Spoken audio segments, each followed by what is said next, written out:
Hello दोस्तों, आपका मेरे YouTube चैनल सोनू राज के स्टूडियो में स्वागत है। आज मैं आपके लिए लेकर आया हूँ हॉरर मूवी की कहानी जिसका नाम है भूतिया हवेली। दोस्तों, इस कहानी को शुरू करने से पहले मैं आपसे कहना चाहता हूँ, अगर आप मेरे YouTube चैनल सोनू राज की स्टूडियो पर पहली बार आए हैं तो चैनल को सब्सक्राइब कर लो। मैं आपके लिए ऐसे ही कहानी अपलोड करता रहूँगा आपके पास सबसे पहले मेरी कहानी पहुँचे। चलो दोस्तों, कहानी को शुरू करते हैं।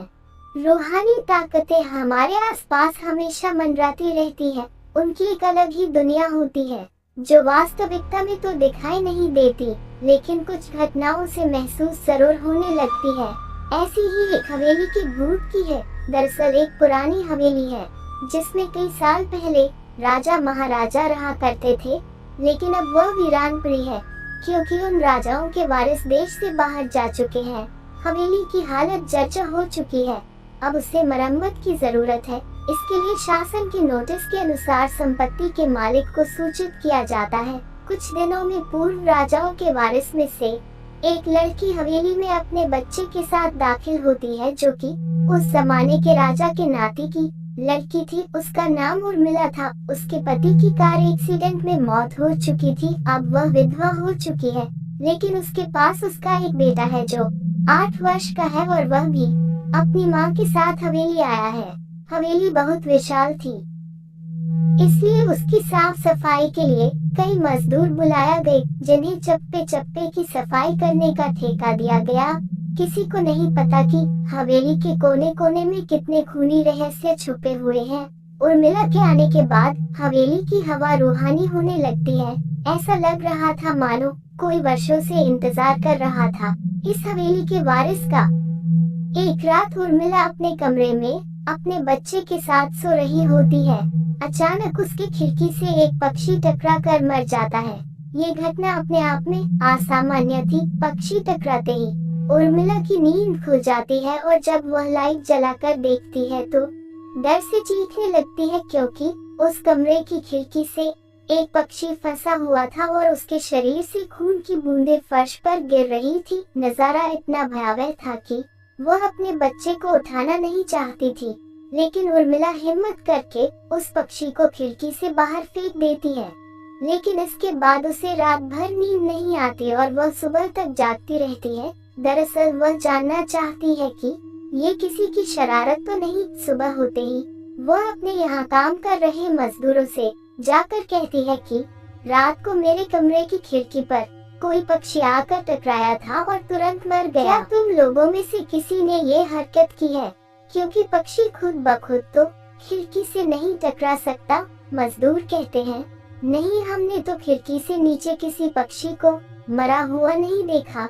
हम तो अभी वहाँ से चले आ रहे हैं और जब सभी जाकर देखते हैं तो वहाँ वो पक्षी नहीं होता। उर्मिला घबराने लगती है कि यह क्या, यहाँ तो पक्षी होना चाहिए या कम से कम खून की कुछ बूंदें दिखनी चाहिए, लेकिन यहाँ पर पक्षी का एक पंख तक नहीं पड़ा हुआ। उर्मिला सभी मजदूरों को कहती है कि हवेली में बहुत सी कीमती चीजें और मूर्तियाँ हैं, संभाल के साफ सफाई करना। मजदूर अपने अपने काम में लग जाते हैं। उर्मिला अपने बच्चे के साथ कमरे में टीवी देख रही होती है कि अचानक हवेली की छत से एक मजदूर नीचे गिरता है। उर्मिला को अचानक लोगों की आवाज सुनाई देती है। वह भागकर खिड़की से नीचे देखती है तो एक मजदूर की लाश पड़ी होती है। उर्मिला कमरे से नीचे आती है और इसके गिरने का कारण पूछती है। लोगों के जवाब अलग अलग होते हैं। कोई कह रहा होता है कि इसने खुद आत्महत्या की है और कोई कह रहा था कि ये गलती से गिर गया है। सभी के दावे अलग थे, लेकिन उर्मिला को कुछ अनकही बातें सुनाई दे रही थी। उर्मिला के कान में अचानक की आहट के साथ आवाज आती है, अपने बच्चे को बचा सकती है तो बचा ले।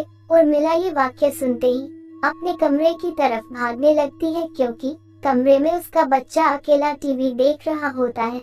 जैसे ही उर्मिला कमरे में पहुंचती है तो उसका बेटा खिड़की से कूदने वाला ही होता है कि उर्मिला उसका पैर पकड़ लेती है और वह खिड़की से लटक जाता है।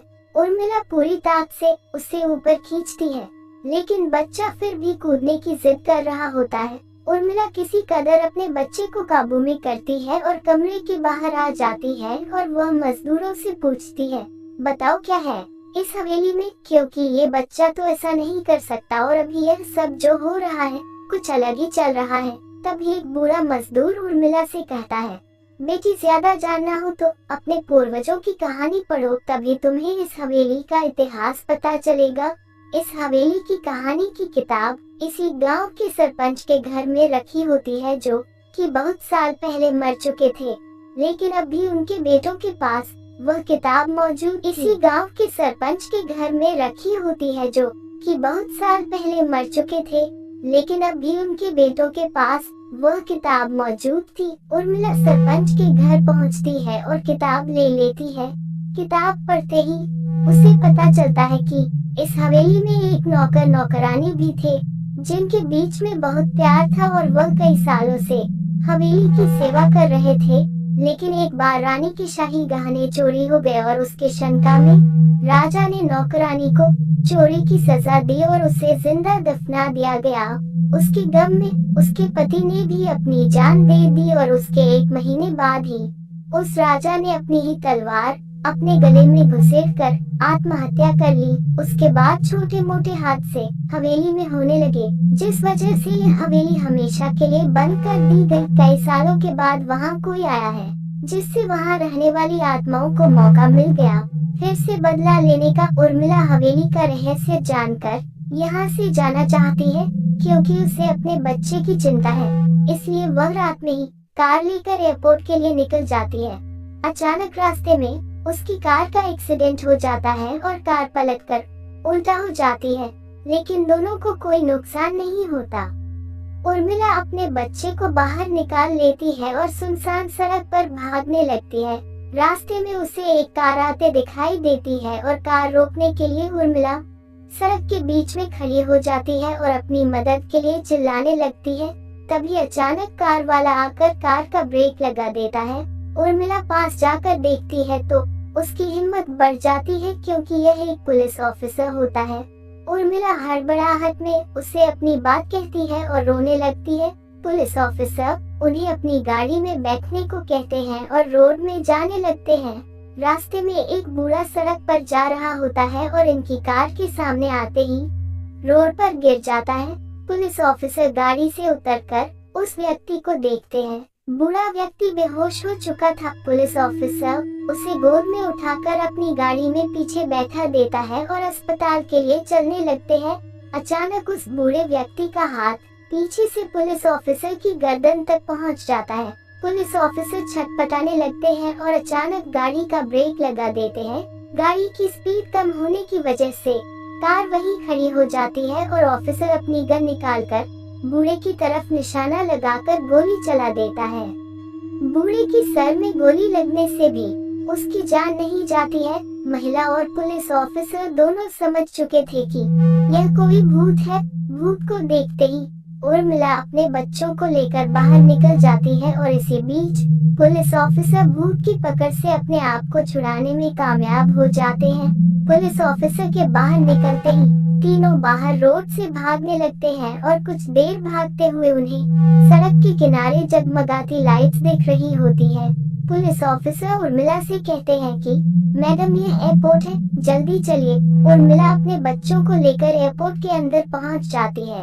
एयरपोर्ट पहुंचते ही उर्मिला की जान में जान आ जाती है, क्योंकि पुलिस ऑफिसर की बहादुरी की वजह से उसके बच्चे की जान बच गई थी। लेकिन हवेली में भूतिया ताकतों का आधिपत्य अभी तक बना है और इसी के साथ खूंखार भूतिया कहानी खत्म हो जाती है। दोस्तों, कहानी कैसी लगी कमेंट बॉक्स में जरूर बताना।